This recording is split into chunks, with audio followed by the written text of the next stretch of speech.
Yeah, and look, I mean, there's not a silver bullet. It's not an overnight thing, right? I think states don't get built overnight, right? I mean, it's a long process. I think first and foremost is the notion of a sovereign democracy, right? So I mean, Haiti needs to be able to elect its own leaders and choose its own leaders, and they need to be able to pursue policies without external intervention.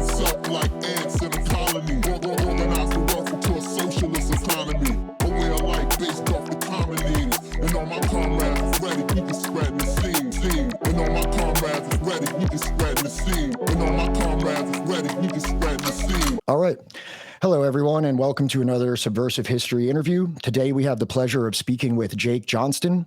Jake is the Director of International Research at the Center for Economic and Policy Research in Washington, D.C. He also published a book earlier this year titled Aid State, Elite Panic, Disaster Capitalism, and the Battle to Control Haiti. If you've been following our channel lately, you would know that we have done several interviews focusing on Haiti since the racist remarks made by Donald Trump at the presidential debate, and we are ecstatic to be able to continue this series by speaking with Jake Johnston today. Jake, thank you so much for taking the time to speak with us today. Hey, thanks for having me. Awesome. All right. So before we get into the general content of your book and the work you've done in Haiti, can you let our audience know some of your background and credentials that qualifies you on the topic of Haiti?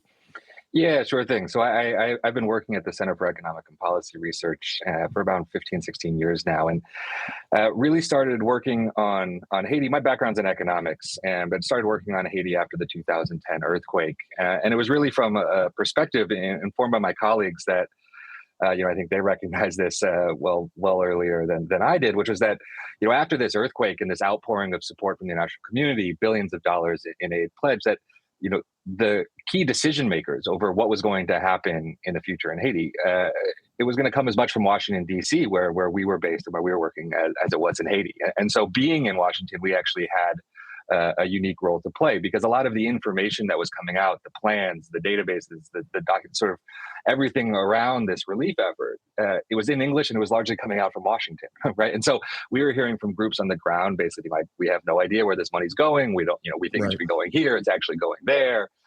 And so, my engagement with this really started there with saying, okay, where is this money going, right?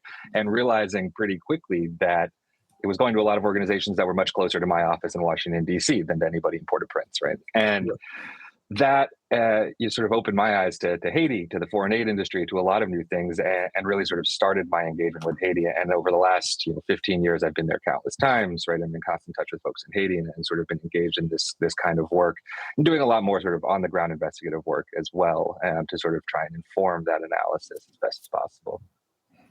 Okay, great. So just to kind of further touch on that, in the prologue of your book, you describe Haiti as a mirror of morality held up to the world. Can you elaborate on this metaphor?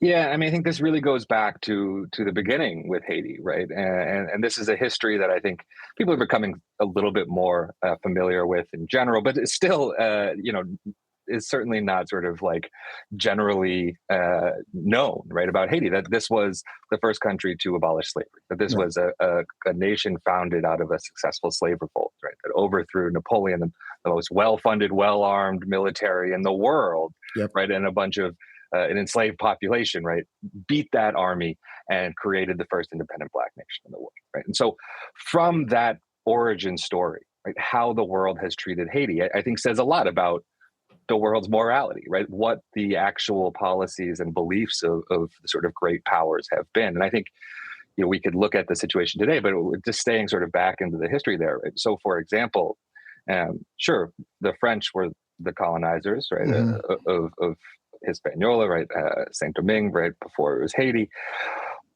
But it wasn't just the French that responded to this revolution, right? It was also the United States. And the United States responded by not even recognizing Haitian independence, right? It took until the 1860s for the U.S. to even recognize that the nation of Haiti existed.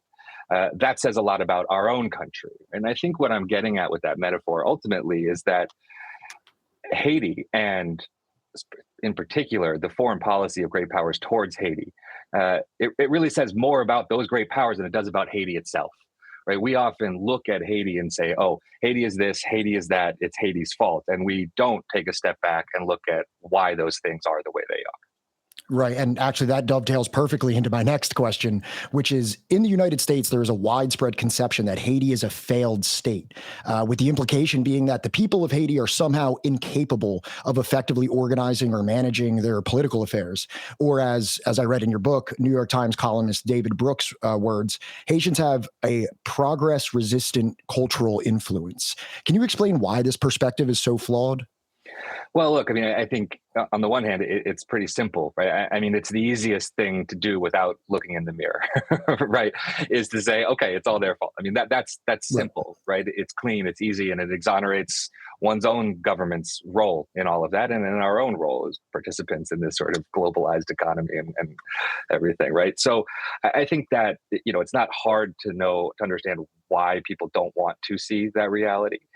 But I think again, this was the main motivation behind writing the book was to directly push back on exactly that thought, right? That frame of reference, saying, this is all Haiti's fault.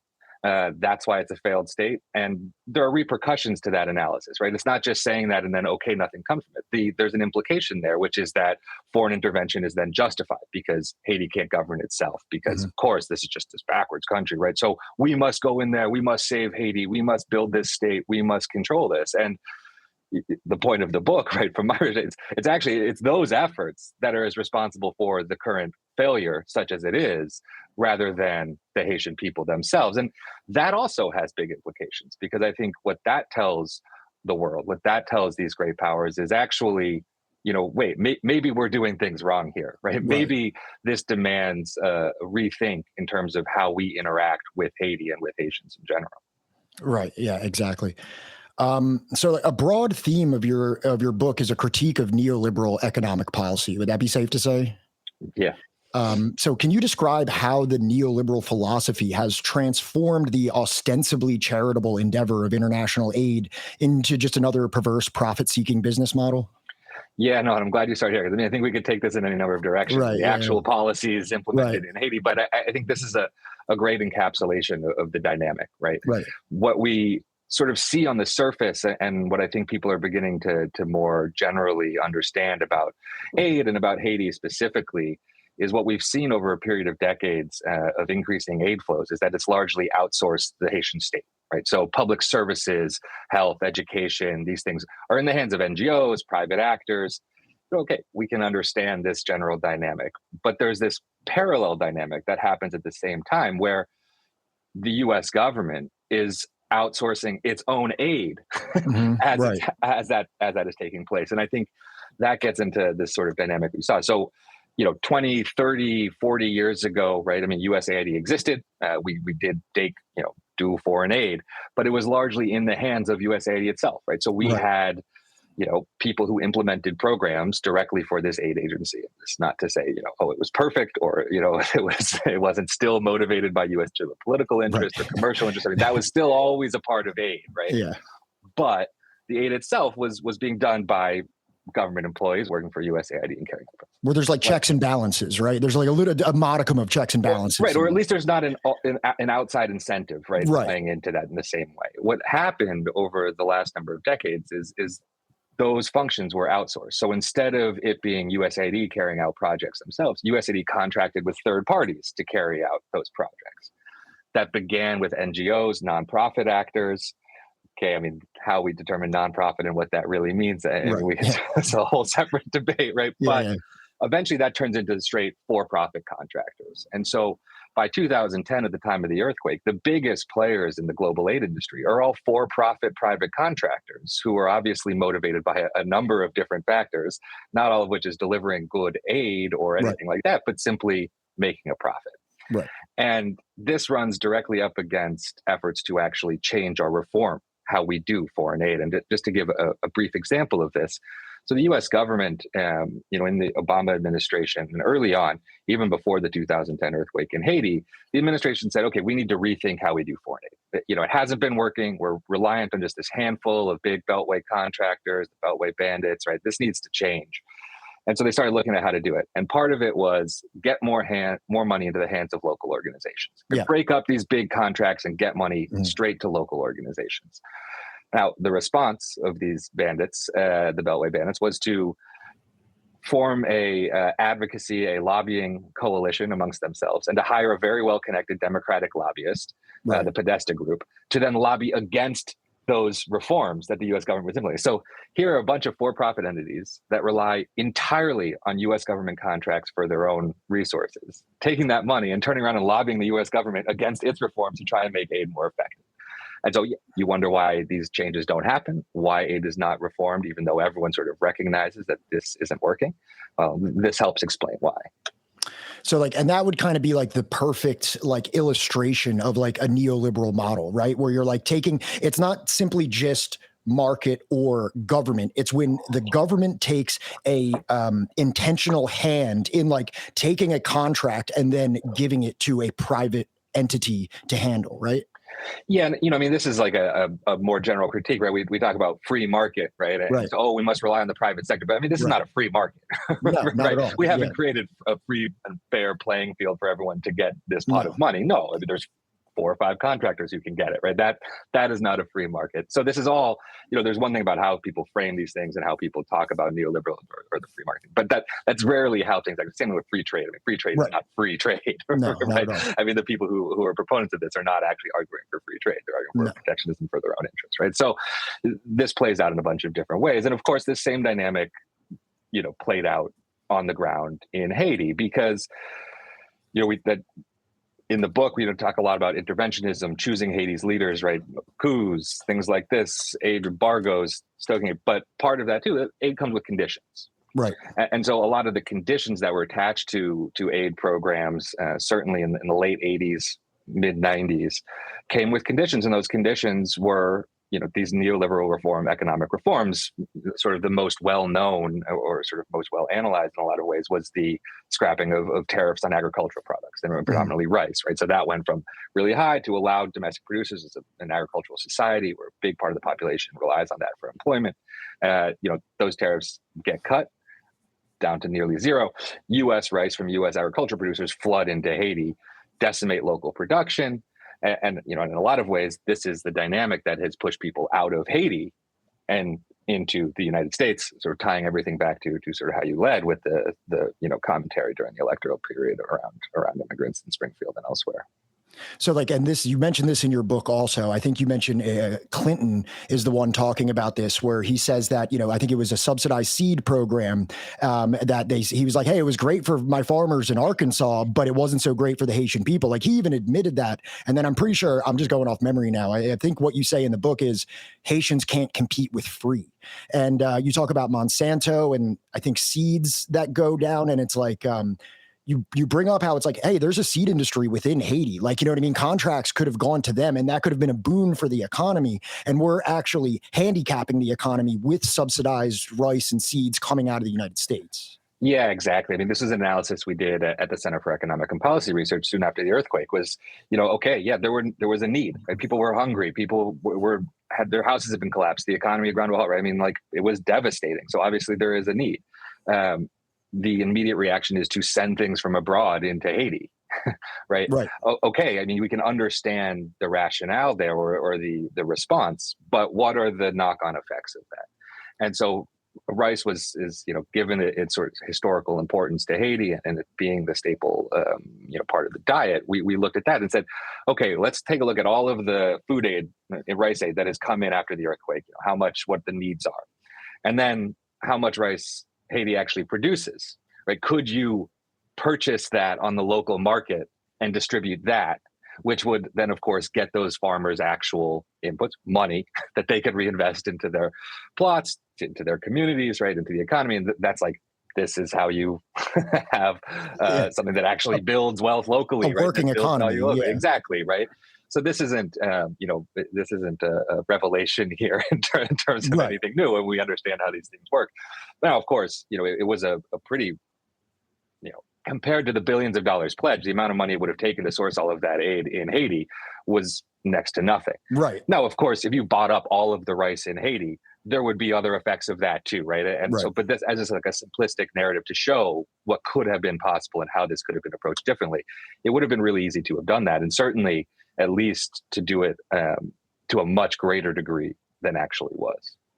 And like similar things like this happened with like NAFTA in Mexico, right? Like, wasn't there like riots in Mexico, like about corn product because of subsidized corn coming in after NAFTA because they couldn't even make like tortilla, like they had like a tortilla industry that then was just like kneecapped effectively by NAFTA.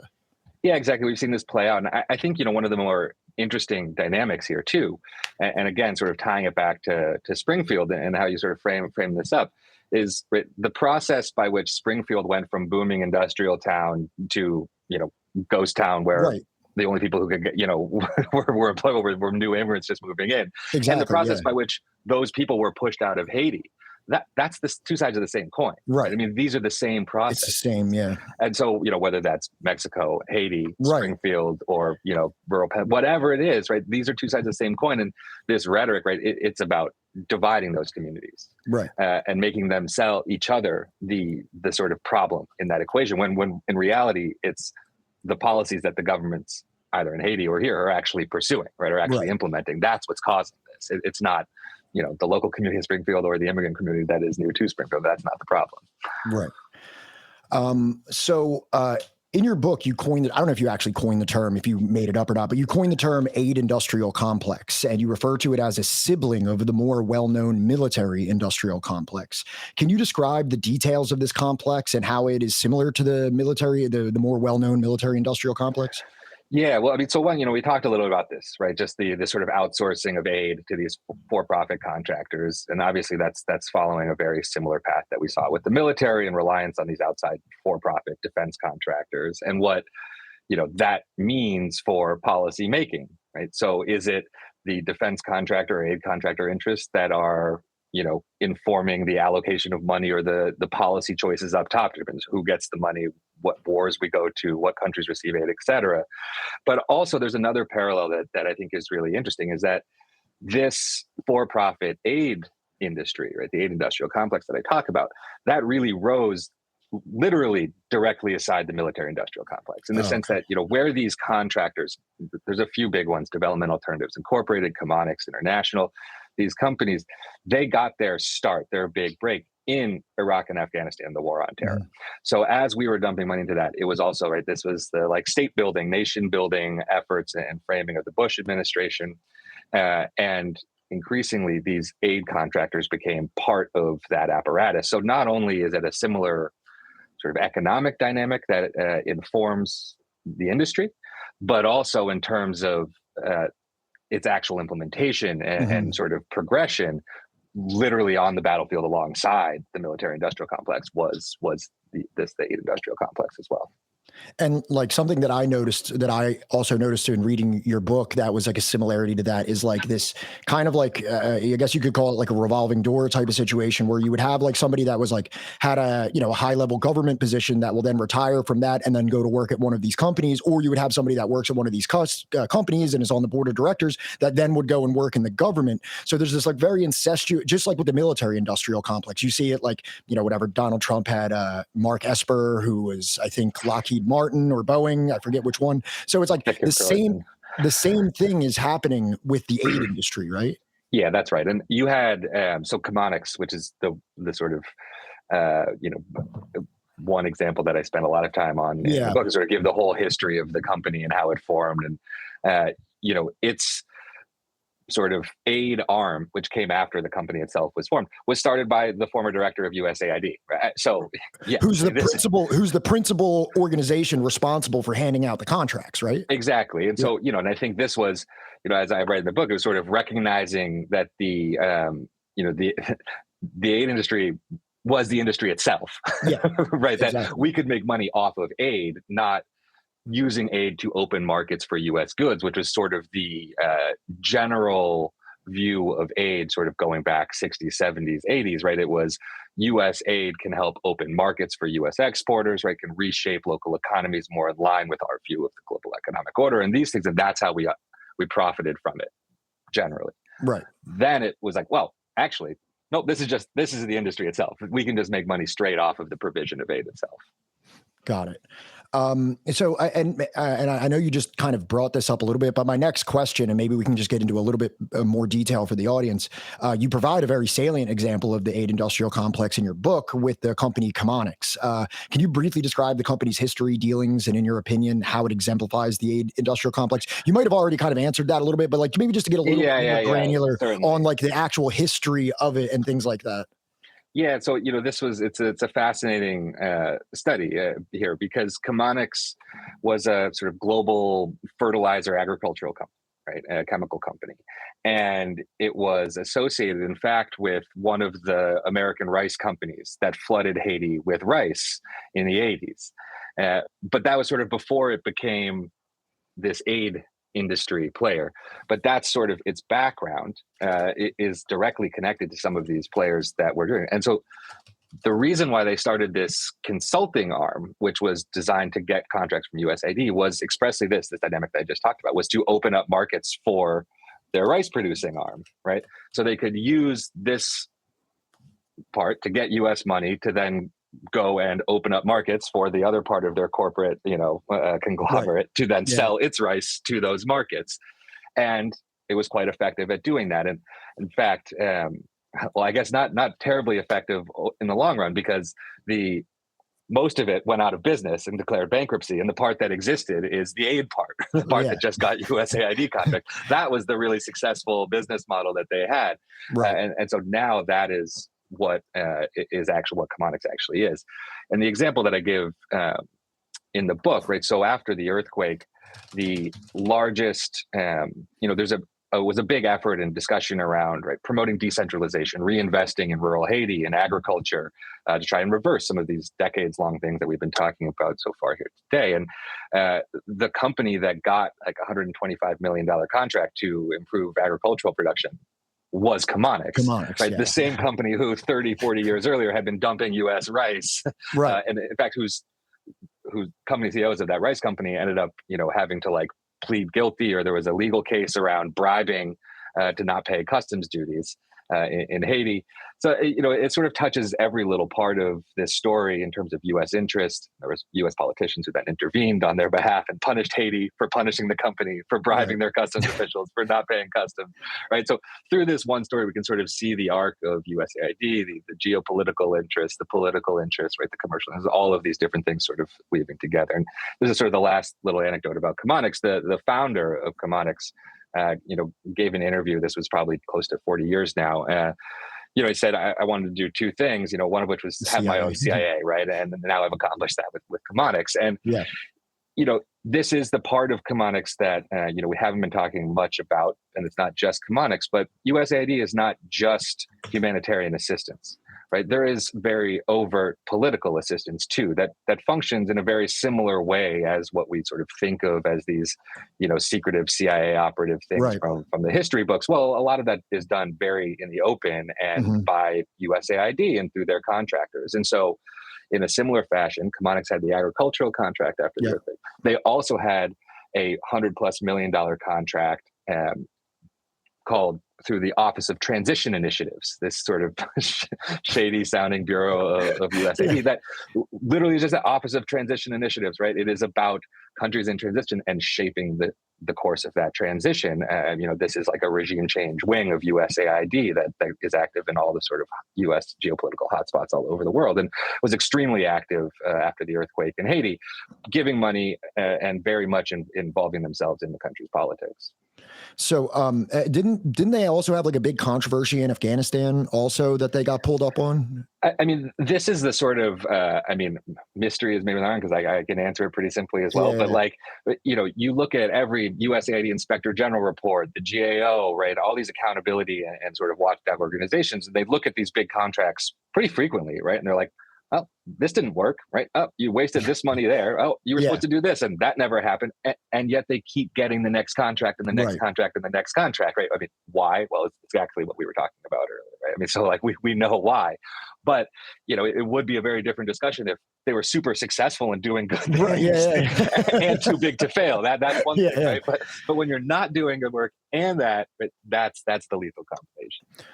Just to get a little bit deeper into that also, because because you mentioned it, but just in terms maybe a little bit more like specific. So you talk about how the USAID and the aid industry can function with political consequences. It's not just about the economic incentives of companies to just make money and maybe do a poor job that really doesn't matter because it's a third world country. So nobody's really even paying attention that much. And we can always just scapegoat the people there. So we can kind of run away with the bag of money, but also these political consequences that are like a little bit more attuned to the CIA thing. So I forget if it's exactly Commonics or not, but you bring up in the book like specific ways that aid was weaponized, I think, in the overthrow of Aristide.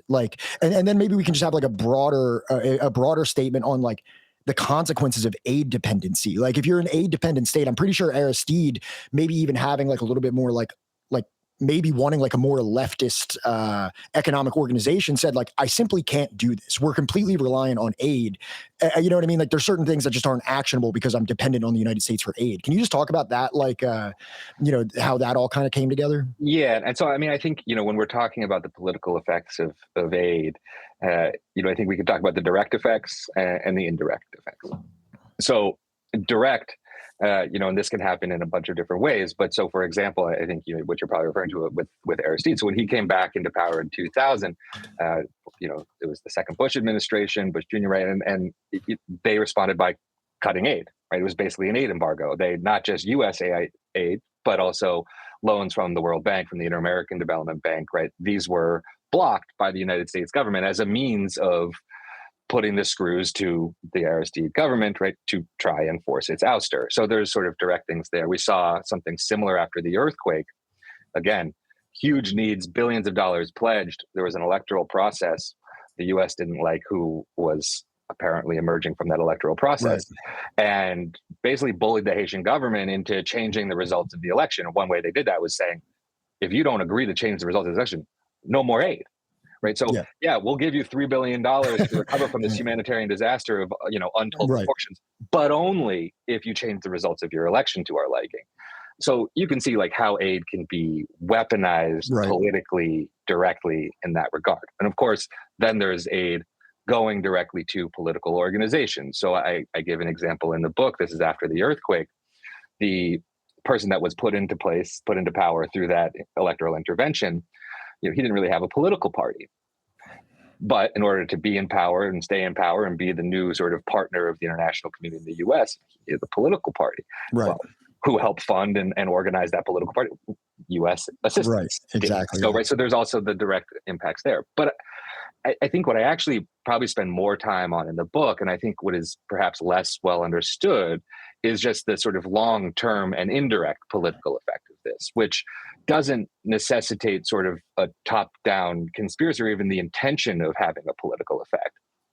Though I think there's plenty of reasons to think that this process is well known. Right. And so we can go back, you talk about dependency. This, and I cite some of these cables in the book, old State Department cables from the 60s, with Duvalier in power in Haiti. And this was a really conscious decision. They're saying, we don't want Duvalier to claim credit for anything that is done with our aid, because we don't want to give him legitimacy.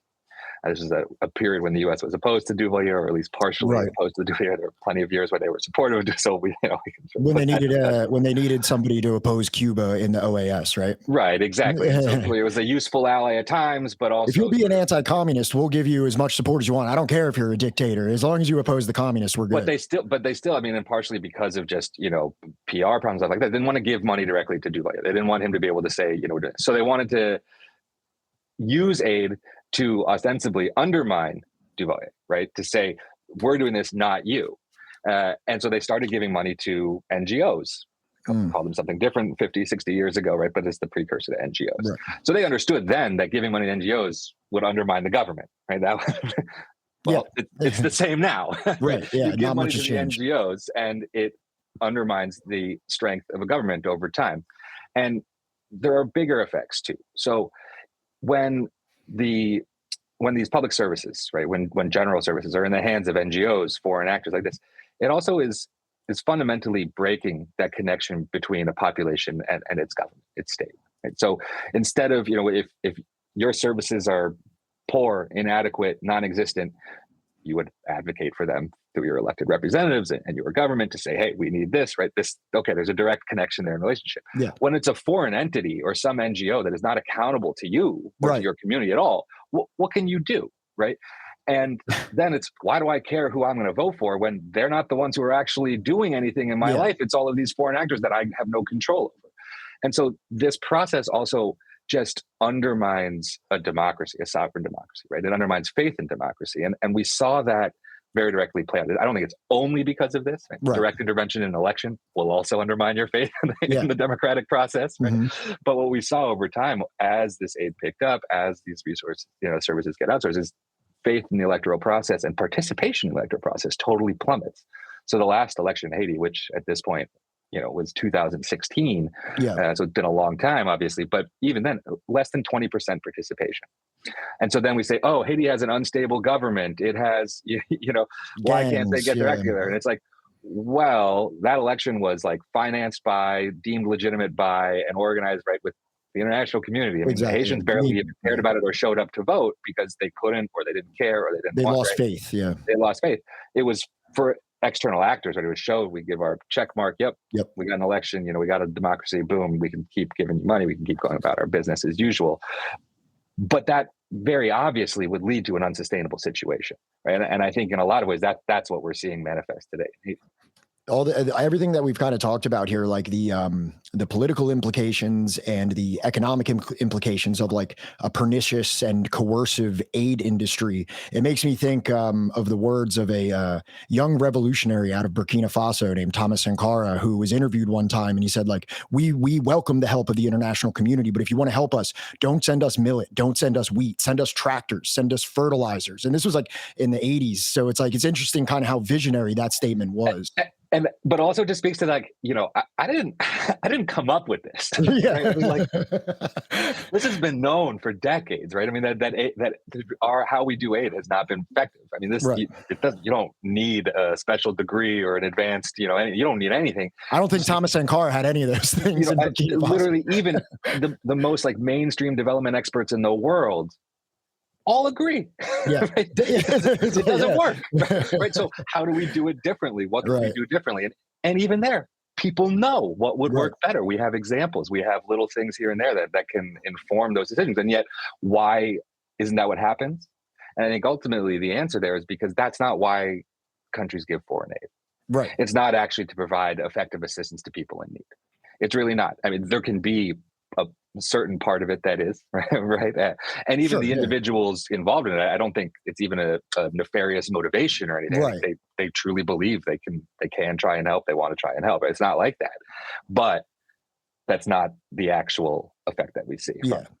It's not like the individual actors, it's just the system itself. It's something that I was curious to ask you, and this just kind of came into my mind. I didn't write this question out, and I have no idea what your opinion is on it, but you said, obviously, you've studied Haiti a lot. I think it said that you specialize in Latin America generally, right? And I've always like had I always thought an interesting dynamic of comparison would be like the trajectory of like Haiti compared to Cuba since like, 1960 onward. And I was just curious if you had any input on like in your economic perspective, like kind of like, do you think Cuba has done like certain things correctly, like maybe not perfectly, but correctly, that maybe make it more advantageous to make it more impervious to things that happened in Haiti? I mean, I certainly think there's important things that we can learn on both sides, right? But, I think there's a key difference. I mean, obviously, foreign intervention is a significant problem in Cuba as well. I mean, the embargo is a form of foreign intervention that has hung over that island for obviously many, many, many decades. And so I don't mean to say it like that, but the sort of direct involvement of external actors in the day-to-day sort of affairs and management of Cuba is obviously very less. Right. And so I think, you see the public health system, you see education system and things like this that got totally neglected in Haiti. And so maybe you can look at them as sort of, the poles, right? Whereas, if Cuba is this, right? I mean, Haiti was sort of the, earliest and most sort of extreme adopter of these sort of drastic neoliberal measures in the 80s and early 90s. You can sort of see where those paths have played out. And I think it is interesting to note just that there is a deep connection there between the two countries, Right. right? I mean, they are very close to one another, but also there's longstanding relations between Cuba and Haiti, and Cuba has been very active in Haiti for a long time as well, providing medical services and other other assistance measures, and most sort of important probably for the conversation we're having now, in a very different model Yeah. than traditional foreign assistance, obviously, right? And so again, you can be a critique of that and other aspects around that, but I think that does speak to this idea that like there's not one way to provide aid. I am not like a total. I don't say like this is my research. Aid has not been effective for Haiti. The answer is cut all foreign aid. Like that is not my take, right? I'm all for solidarity. I think that there should be a role for that in For general. sure, yeah. It needs to be done a very different way, right? Exactly. And so I think those are different things, and those models do exist, right? Solidarity does exist in the world. People are showing you what that looks like and how to deliver aid and assistance in a way that is respectful and respects sovereignty.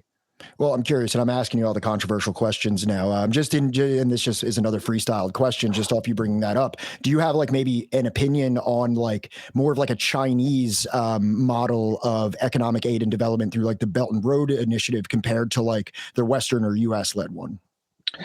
Yeah, well, and look, I mean, I think the big distinction, in a lot of this development stuff is the role of the state in general, right? And so for a long time, the sort of, economic orthodoxy was about limiting the role of the state. And certainly Haiti is sort of the, the test case for that. There basically is no state, right? So, okay, free market profiteers with no state regulation, welcome to Haiti. And so on the flip side, right, what we've actually seen work from a development perspective, and this is, certainly I think you could make this case for China, but it is certainly by no means just China. I mean, you look at industrialization in South Korea, you look at industrialization in the United States. I mean, it was not absent the role of the government. It was directly because of policies that the government pursued, right, to promote these things. And so, what we saw was sort of this inversion of the lessons learned, which was, this worked for everybody who's actually done it, but now let's prevent every other country from being able to do those things. Kicking away the ladder, right? Like Han Chang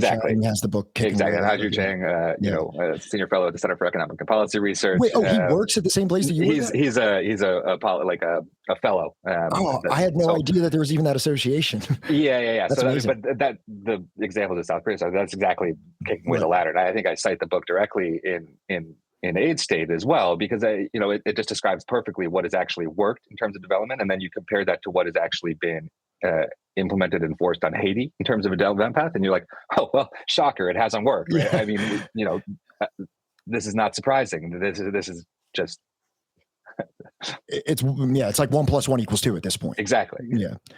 So just to circle back to Haiti here, I'm sorry, I got off a little bit of tangent. I just got very interested to ask those questions. But my next question was going to be about the earthquake, but you've already really elaborated on that a number of times. But my kind of follow up to that is can you talk about the role of the Clintons in Haiti and just kind of what their impact has been? Yeah, of course. And so, I mean, the Clintons have a long history in Haiti. Famously would say that they took their honeymoon in Haiti. That was not exactly the case. I think their honeymoon was actually in Acapulco, and then it was a Citibank executive that took them down to Haiti for a little jaunt. Right. In any case, right, they go back with Haiti. They have that history there, and that's sort of part of it. The other part is sort of more direct, which is that in 2009, obviously, Hillary Clinton becomes Secretary of State. That same year, Bill Clinton is named UN Special Envoy to Haiti. So you have both of the Clintons with sort of formal, institutional roles with significant action, and activity around Haiti, even before the earthquake, right? But then the earthquake happens, and that sort of elevates them into the face of the reconstruction efforts. Whether that's justified or not, right? They took on that role, they took on that persona, and certainly that was the narrative that was there. And they were extremely involved. I mean, Hillary Clinton, we talk about the 2010 election and the intervention there. I mean, Hillary Clinton personally flew to Port-au-Prince to pressure the government to accept the overturned election results. Bill Clinton was UN Special Envoy and then became the chair of what was called the Interim Haiti Reconstruction Commission, which was this external supranational body that would, was meant to sort of pool and coordinate aid resources after the earthquake to do sort of like big ticket items. I mean, really, it was no donor trusted the Haitian government to oversee the money. So they were like, we'll put Bill Clinton in charge of the money, We'll in let charge Clinton of that. handle it, And so, this put them right in the bullseye, right? So when things were going wrong, and they very much did go wrong after the earthquake, it's, I think, pretty fair to turn towards them as the two sort of most high profile people and external actors who were involved in this. Now, I think, there's sort of a perception like, oh, the Clintons stole all the money, the Clintons did this. I mean, I'm not gonna, parse all of this, but I like, they didn't actually oversee. I mean, Bill Clinton, this commission, it didn't actually have money, like aid money. It was supposed to approve projects that would get funded through this other external. So like, it's not like they were sitting on a pool of $10 billion and shoving it in their pockets. I think the bigger issue is more one of a perspective, again, towards development. And I think this is the real damning legacy of the Clintons, is that what they viewed and what they promoted as an actual development path for Haiti was a spectacular failure that enriched their friends and did little to enrich Haiti. And that is about their belief system in the world and how they approach things, which was, again, using corporate donors to try and promote private investment and do all, like, that didn't work, and it blew up in their face. And I think it's totally appropriate for them to take the brunt of the ire from Haitians who are frustrated by that, right? That makes perfect sense. But it doesn't mean they personally pocketed $10 million, right? Just to give an example, though, of how this worked, because we look at Haiti and, okay, Haiti's so corrupt, we can't give money to the Haitian government. We need to create this external entity, right, run by Bill Clinton. So a few things. I mean, one, it was a bunch of Clinton Foundation donors, Hug and Loves, and these other law firms and people like that set up the bylaws of it, that were the thing that got money to do these things, right? Then you had PricewaterhouseCoopers got a contract to come up with like an accountability mechanism for the Reconstruction Commission. And then it came time to award the contract for the entity that would oversee this new accountability structure. And it goes to PricewaterhouseCoopers, right? It's like, okay, maybe we've investigated ourselves and we've found that we've done nothing wrong. And so it's like the whole make of it. I mean, there's corruption there. And looking back to the Clintons, I mean, I think, talking to a lot of people in Haiti, I think there was an impression that like Haiti needed high profile supporters, to people to go on the world stage and to lobby on its behalf and raise money and do these things. And you really couldn't have come up with somebody better than the Clintons at the time. I mean, these were the most high profile people. They throw Wyclef Jean in there and we're good. Yeah, boom, all right.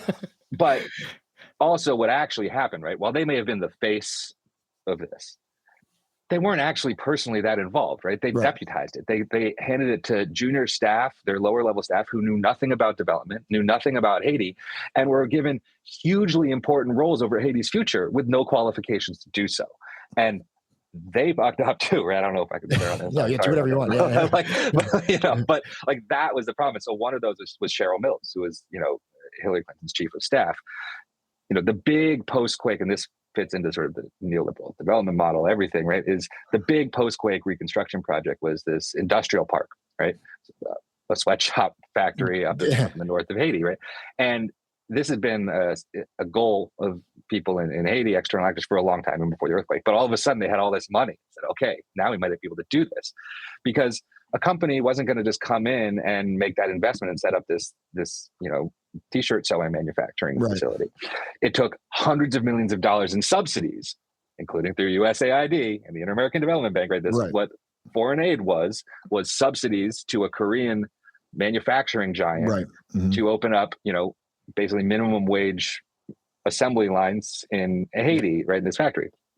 And they did it, okay? And it has not worked out as planned, okay, whatever, we put all that on the side, because the part that is most interesting, I think, to this part of the conversation, Cheryl Mills was the one who handled those negotiations, right? She did that.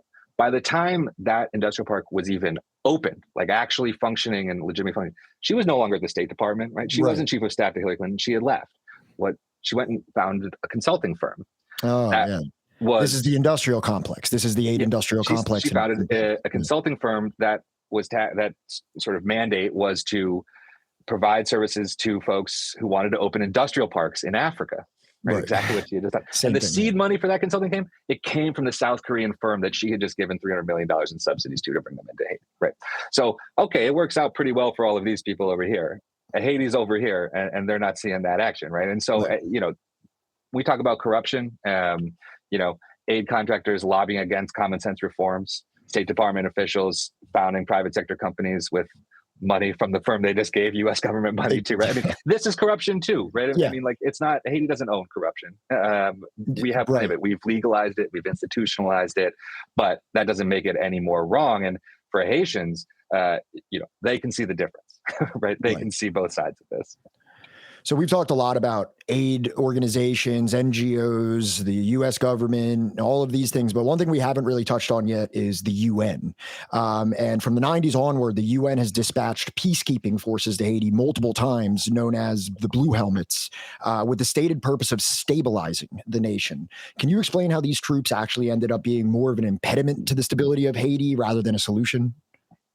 Yeah, so you've had UN troops or UN missions, various levels, whether like smaller police missions, much larger military missions. There is currently still a UN political office in Haiti that has police advisors and active. So that's been, 30 years now, almost interrupted a few years here or there without their presence on the ground. One, just sort of taking a step back, I think it is critical to understand that when thinking about Haiti and it being a failed state, its status as a sovereign country, Right. that there have been these external sort of political missions in the country for a long time. And it's not just on the security side. So it's not just police or military. It is on the political side. So since 2004, there's been the core group, right, in Haiti. And this is all of the major donors, the UN, the American Development Bank, the IMF, major donors, US, Canada, France. It's really the US and all of the countries and institutions that largely have just followed its line. Certainly in Haiti, they have. And this is like a de facto fourth branch of government, right? So it has a significant political role in the country. And I think, when we're talking about this, stability is such a difficult word because, Right. on the one hand, everyone wants stability, like to a certain extent in our own lives. Okay, stable sounds good, reliable, Yeah. but how each entity, how each person, how each country might define stability is going to be different. So stability what is for stable? investment is one thing, you know. Like my stability might be instability for somebody else and vice versa. Right. And I think, so, okay, yes, stability, but this is the question I think never gets asked. It's stability for who? Who are we providing stability for? And what are these interventions providing stability for? And I think what history has shown is that they have provided stability for the status quo. Yeah. They've provided stability for what is one of the most unequal countries in the world. And for that economic and political system to perpetuate itself. And is that stable? Stable? Right? And I make the case that I actually think like it is inherently unstable, right? So they're providing stability for what is an inherently unsustainable status quo. And that's why this has to continue.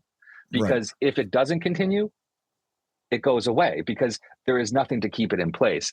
And I think that is largely what we're seeing in Haiti right now is you had the end of the sort of largest and most significant UN mission, MINUSTA, right, which is what introduced cholera to Haiti, killing tens of thousands of people, massive sexual abuse scandals, extradition, you name it, a decade of scandal. Okay, they leave the country in 2017. It's supposed to leave behind this police force, a local police force that can sort of take over the job. In terms of the interests of the elite, in terms of the political elite, right? They say, okay, now we can't rely on the UN anymore. Now we can rely on our police force. But it wasn't up to the task, wasn't strong enough. It was politicized. There was a lot of problems there. So they turned to arming and funding armed groups, right? Because you need some form of force to maintain your position of power and to maintain this inherently unsustainable status quo. Now, those actors have grown too powerful and have turned on their original financiers to a certain extent. And so now you get calls, we need the UN peacekeepers back, right? And the cycle, rinse, wash, repeat, right? This is, again, we've seen this time and time again. And I think that is the reality, is that without that continual intervention and security intervention. And I think this is ultimately why I think foreign interventions haven't worked, because what they've done is they've actually incentivized a lack of change. Right? And I say this in the book, like stability implies a lack of change. That can be good, but in Haiti's case right now, that is bad, right? But this system needs to change, and until it does, it will not be stable. So, and that kind of moves to one of my next questions here. You know, you mentioned the UN peacekeeping forces leaving, and then you mentioned a reliance on the police force, and then how that kind of devolved into armed groups, which is kind of what we're seeing today. And I wanted to ask you this question. Your book mentions Jimmy Cherizier, also known as Barbecue, several times, mentioning his association with some pretty atrocious acts in Haiti. In one of our previous interviews on Haiti, Kim Ives challenged the mainstream depiction of him as a gang leader or a warlord and framed him more as a revolutionary with a real political agenda. Can you give your perspective on Jimmy Cherizier and the G9? And also, I would like to point out that I'm not asking this to start any kind of drama between you and your peers or anything, but I feel like we have a responsibility to our audience to not ignore the points that you raised in your book that may contradict other content we've platformed on our channel.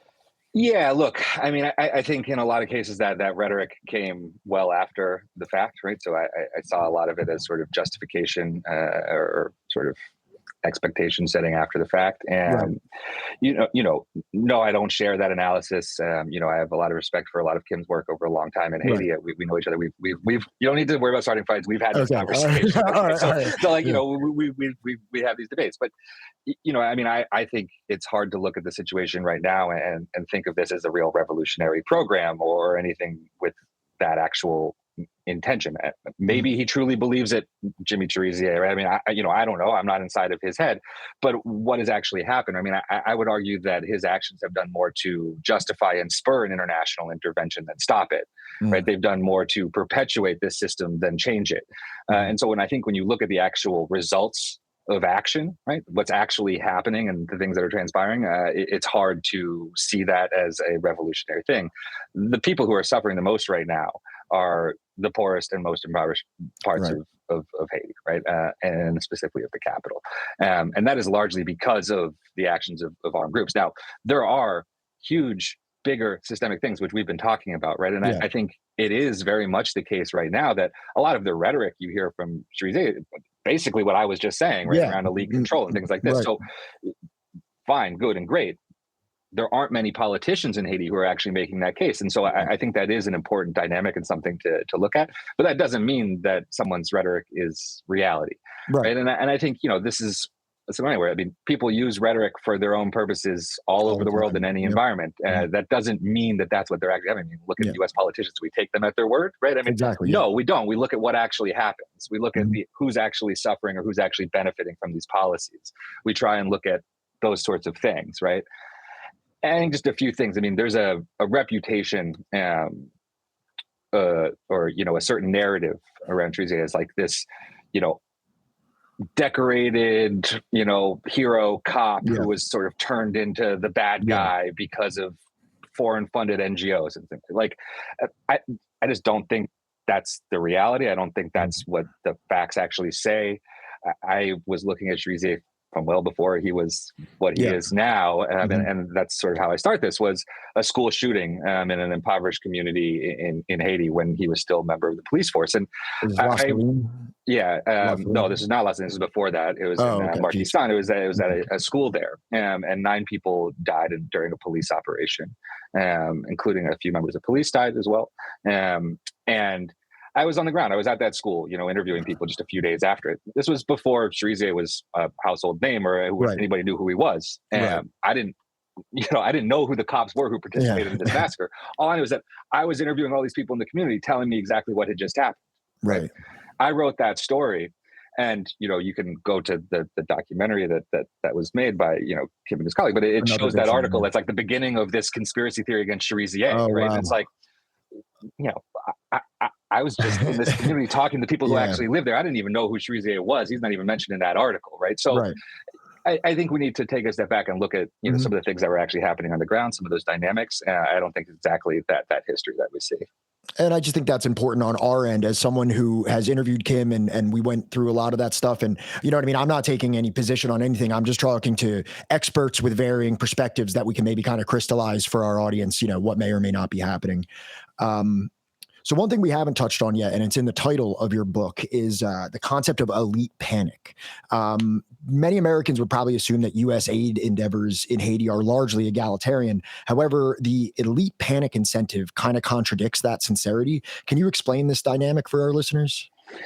Yeah, sure. And, it's certainly not a term I came up with. Rebecca Solnit's done a lot of really great work around this concept as well, around Katrina and some other examples like that in her book. But, it's been around for a long time. And, really this concept that in the aftermath of disaster or in sort of these periods of instability, the elite panic that their system, right, their life is going to be taken over, all sort of descend into chaos when there's not, the institutions that have so supported me, right, still around. And I think, you very much saw that, I'm obviously talking about it in the context of sort of post-quake Haiti, where the initial response was total panic that like all hell would break loose in Haiti, that millions of people were going to jump into boats and try and get to the U.S. or anarchy, sort of descend. And it's like kind of the exact opposite of what you actually see in these situations, and was not at all what happened in Haiti, right? I mean, what we lose sight of is that the actual first responders, the people who are really, there to help their community, are the people who are there already, right? I mean, it is Haitians helping Haitians, right? And that saved more lives, pulled more people from the rubble than any external, foreign, high-profile video cameras on a sort of effort from external. It was Haitians helping each other that saved countless lives, that came together and took people into their community from rural areas, right, from the capital fleeing. And so it was that solidarity that I think, got lost in this sort of sense of impending panic. And it had real repercussions because that panic informed the response. Yeah. So what you saw, for example, right, was the U.S. military being the forefront of the U.S. response. So we were sending armed soldiers, onto the ground. A lot of people, in some cases, right, weren't even going on to the physical ground. They were flying over Haiti, dropping goods out of helicopters, things like that. And, you had this sort of acknowledgement. It was about 6 weeks, I think, after the earthquake or so, maybe 6-7 weeks after. And they sort of, we sent people with body armor and guns, and thankfully we haven't had to use them. Yeah, right? Thank goodness. But also like how much money was just wasted on this heavily militarized approach. And not just money wasted, but also just lives lost, because there were whole parts of Port-au-Prince where aid workers were not allowed to go because of fears of security. And those were often communities that were extremely impacted by the earthquake itself. And so, this has this sort of panic plays out in a bunch of different ways, most of which are extremely negative for the actual most affected parts of the community. Yeah. So just getting towards the end of everything here, obviously kind of we brought up in the beginning of this that at least here for this channel, really kind of like our inquest into Haiti and Haitian history began when Donald Trump made those extremely racist remarks at the presidential debate. Obviously, since then, Donald Trump has won the presidential election. So my question to you would just be like, how do you see a Donald Trump election or Donald Trump's second presidency affecting Haiti and relations with Haiti? Yeah, and it's a good question. I mean, I think, the sort of first and foremost is not so much about Haiti itself, but the Haitian community in the United States, right? And obviously starting with Springfield. And I think, there is real fear there. It's justified fear, right? And I think, that's certainly a big part of the equation. We look back at Trump's first term and his policy towards Haiti, and it was really motivated by one thing and one thing alone, and that was overthrowing the Venezuelan government, right? So Haiti was a piece of that puzzle to them. It was not of interest in and of itself. It was a vote at the OAS that had been voting with Venezuela for a long time, as well as many other Caribbean countries, and sort of breaking that Caribbean bloc, CARICOM, and specifically peeling Haiti off from it, was the main policy goals from a Trump administration. And the Haitian government acquiesced, did it. They didn't get anything from it. I mean, they were promised a lot of things, and shocker, Trump didn't live up to his side of that deal. But in any case, I think we can take a few things from that. I mean, one, it was very transactional and very this. It's not about Haiti at all, right? It's about these other issues. I would expect that to be the case again. In fact, maybe potentially with Venezuela again, with Right. Yeah. Rubio and Yeah. Walton, these other people getting these positions. Certainly the sort of regime change in Latin America looks to be ascendant with these folks in power. I Yep. mean, how that plays out in Haiti or what Haiti's use could be there is one thing. On the other side of things, right? I mean, I think overall, what we've seen with Haiti is largely a bipartisan policy. Yep. Right. So we haven't seen these policies really change from one administration to another. We've seen 30, 40 years of a pretty one directional policy from the United States to Haiti, no matter who is in the White House. And that doesn't just extend to direct foreign policy. That's also treatment of Haitian migrants. Right. Yep. I mean, Biden has deported a record number of Haitians. We all remember what happened at Del Rio. Go back further. I mean, it was, Barack Obama, who targeted Haitians at the border as in 2016, right before the election, out of fear there. And that sort of paved the way for Trump to implement those policies at a much broader scale. So we've seen the demonization of Haitians applied by both parties and at different points. And I think you could even say that, I mean, the response to that rhetoric during the campaign, I don't think was much better from leading Democrats, in the sense that, they just sort of, oh, this is crazy, like this is just fake news and crazy, and not like, these are real people being demonized, and that's going to be a real problem. That's a problem. Like, that is bad. Right. All of us have done this because we demonize migrants in political season in the U.S. This is what we do for American is apple pie. Yeah, exactly.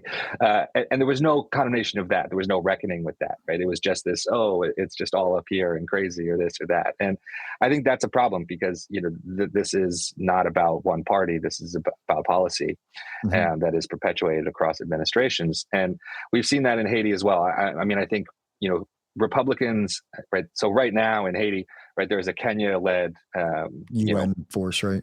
It's approved by the UN, but it is not actually a UN force. It's funded by the US. There's Kenyans there. A few other countries have a handful of troops.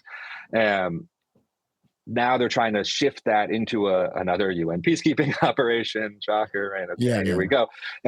Republicans have been somewhat critical of that and U.S. funding for those efforts. Yeah. And so there's, a certain perspective, like anti-intervention perspective, that maybe Republicans will actually be better because they won't fund this intervention in Haiti, right? And that would be in Haiti's interest. I don't really think that's something to count on, because I think a lot of it was really more political than ideological in terms of that opposition. And we've already seen some things in that regard. Rubio, as Secretary of State, has been a big supporter of both the UN peacekeeping operation and the Kenya-led intervention. And so, most likely, the status quo reigns in terms of policy towards Haiti. Yeah. All right. So we have spent this interview describing many flaws and problems of Haitian society, most of them through no fault of the citizens themselves, just to point that out. But I'd like to end the interview with a solution-oriented question. Given your research and expertise on the subject, what do you believe Haiti needs in terms of economic and political reform to recover from the aid state status imposed on it? And I know there's probably some inferences that can be made through our entire discussion today, but like maybe if you could just summarize that into like, what do you think in your like economic and political perspective needs to be changed in Haiti?